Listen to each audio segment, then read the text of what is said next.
The year is 1223. Russian princes captured alive after battle. The Mongols laid them face down on the ground, stacked heavy wooden boards across their bodies, then sat on top and held a victory feast. The men underneath were still breathing, still screaming. The feast lasted hours. The screaming did not. And across 9 million square miles of conquered territory, that is not even close to the worst thing on this list. These are the 20 most disturbing rituals the Mongols performed after every single victory.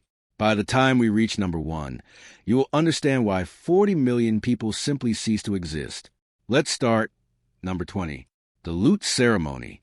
Under Genghis Khan's Yassa legal code, nobody touches anything until we sort it out. Any soldier who grabbed loot before the official ceremony was executed immediately. No warnings, no second chances. Everything lined up. Gold, silk, horses, weapons. The Khan picked first, then generals, then soldiers. Here is what they always leave out. Women and children from the conquered city were lined up in the exact same ceremony, distributed the exact same way, right alongside the gold. Human beings handed out like livestock. That was the polite part. Number 19. The victory prayer. After every conquest, the Khan climbed to the highest ground, removed his hat, draped his belt around his neck, and bowed 9 times toward the sky. Mare's milk poured onto the earth. Because the Mongols believed Tungri, the eternal sky god, had personally chosen to rule every human being on the planet. Fighting the Mongols was not just a military mistake. It was fighting against God himself. Before invading China in 1211, Genghis Khan spent 3 days alone on a mountain praying. When he came down, there was zero doubt. An army that believes it cannot lose is impossible to stop. Number 18. Walking dead shields. After taking a city, Mongol commanders rounded up survivors, elderly men, farmers, women, children, and marched them in front of the army toward the next target. When defenders fired arrows from city walls, they hit their own people first. If you slowed down, a sword went through your back. If you tried to run, same result. You survived a massacre. Your city is ash. Your family is gone. And now you are a human shield walking directly toward another city's arrows. Number 17. The kill quota.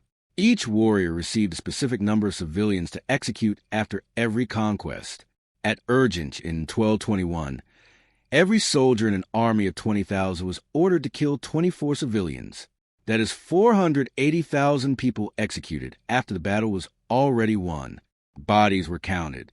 Numbers reported back up the chain. Soldiers who missed their quota faced punishment.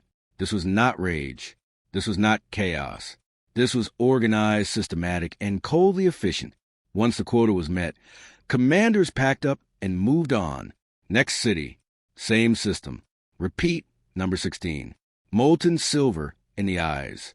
In 1218, Genghis Khan sent 450 merchants to Khwarezmian Empire. The governor of Otra murdered every single one and stole their goods. When the Khan sent an envoy to demand justice, he killed him too.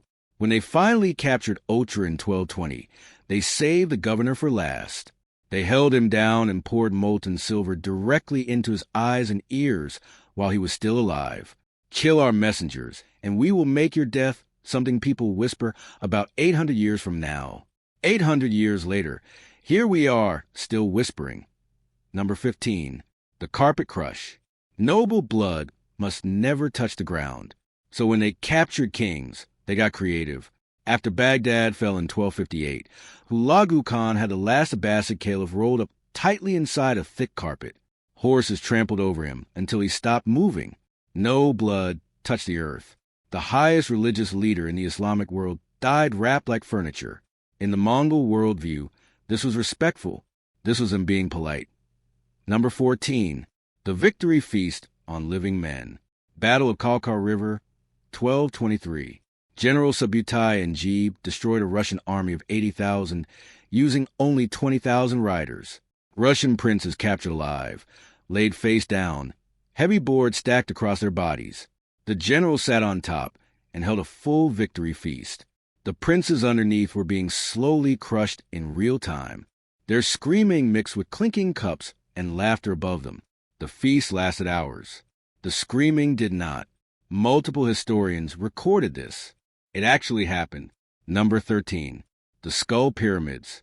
During the siege in Nishapur in 1221, a single arrow killed Genghis Khan's son-in-law. His daughter made one demand: leave nothing alive. People, dogs, cats, horses, every breathing creature inside the city was killed. Severed heads sorted carefully into 3 piles. Men, women, children, stacked into 3 separate pyramids outside the city gates. They stood for months, visible from miles away.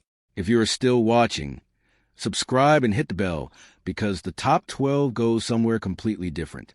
Number 12. Drowning cities. After Baghdad fell, Mongol engineers destroyed the ancient irrigation canals that kept Mesopotamia alive for thousands of years. Without water, farmland became desert. Some of those systems were not rebuilt until the 20th century. That is 700 years of damage from 1 week of decisions. The Mongols were not just killing people. They were killing the future of entire civilizations. Number 11. The artisan kidnapping. Before any massacre, Mongol officers pulled out engineers, blacksmiths, doctors, and architects from the surviving population, kept them alive, marched them thousands of miles. Persian engineers shipped to China. Chinese siege builders dragged to Persia. Your city is ash. Your family is gone. And the weapons you will build will destroy cities exactly like the one you just lost. Number 10. The 3-day return. After sacking a city, the Mongol army rode away. Survivors crawled out from hiding after days of silence, believing they had made it. The Mongols came back. Every person who emerged was found and killed. At Merv in 1221, over 700,000 died in the initial assault. The 3-day return caught thousands more. They knew people would hide. They knew survival instinct would force them out. They planned for it. Number 9. Sewing a person shut. When the Mongols needed someone dead but could not spill blood, they sewed every opening in that person's body completely shut, wrapped them in layers of felt, and threw them still alive into a river. No blood touched the earth. The spirit stayed clean. The cruelty was not the point. The cruelty was the method. The point was spiritual cleanliness. Somehow that makes it worse. Number 8. The human sorting line. After every conquest, survivors were sorted like inventory. Strong men became forced laborers. Young women distributed among warriors. Children separated from parents and raised as Mongol, taught to forget they ever existed. Captured enemy soldiers placed at the front of the next battle, forced to fight their own people. Refuse, and you are dead. Fight, and you destroy your own neighbors. There was no option that did not destroy you. Number 7. The River of Ink. After Baghdad fell, the Mongols threw the entire contents of the House of Wisdom into the Tigris River. Manuscripts on mathematics, astronomy, medicine, and philosophy that existed nowhere else on Earth.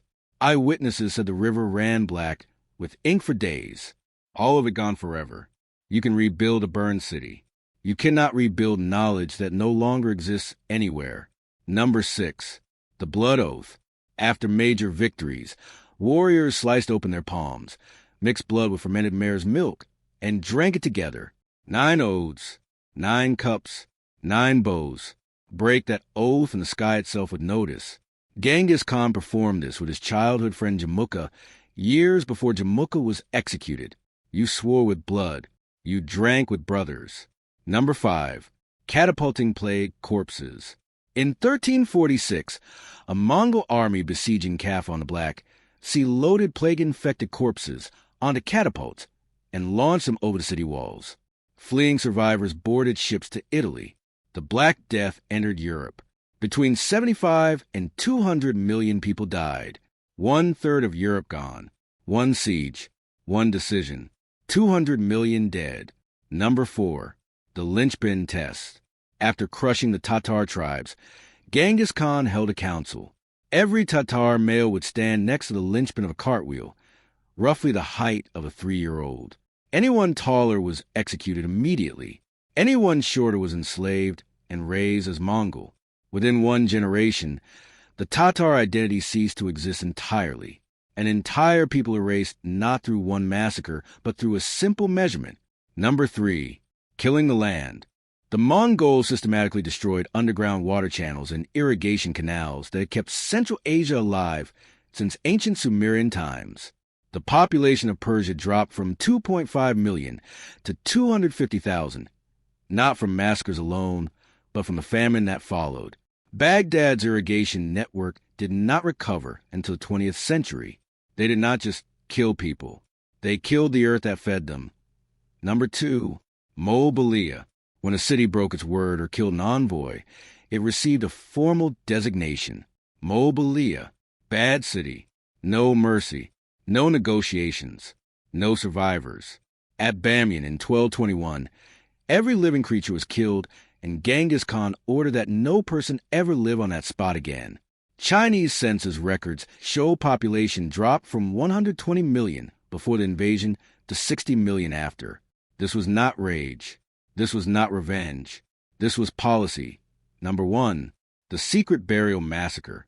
When Genghis Khan died in 1227, his followers were determined no one would find where he was buried. Every single person the funeral procession passed was killed. Merchant caravans, nomadic families, travelers, thousands died simply for being in the wrong place. The soldiers who dug the grave were killed. Then those soldiers were killed too. Horses stampeded over the burial site. A river reportedly diverted over the location. Nearly 800 years have passed. Satellite imaging, ground-penetrating radar, international expeditions. Nobody has found it. A Carnegie Institution study found the conquest killed so many people that 700 million tons of carbon were scrubbed from the atmosphere as forests regrew on empty land. He destroyed civilizations across 2 continents, reshaped the entire world map, and then vanished as completely as the cities he burned. And that might be the most Mongol thing of all Point 20 rituals. One empire, 40 million people who are no longer here. Subscribe and hit the bell, because the next video goes somewhere even darker. And we are just getting started.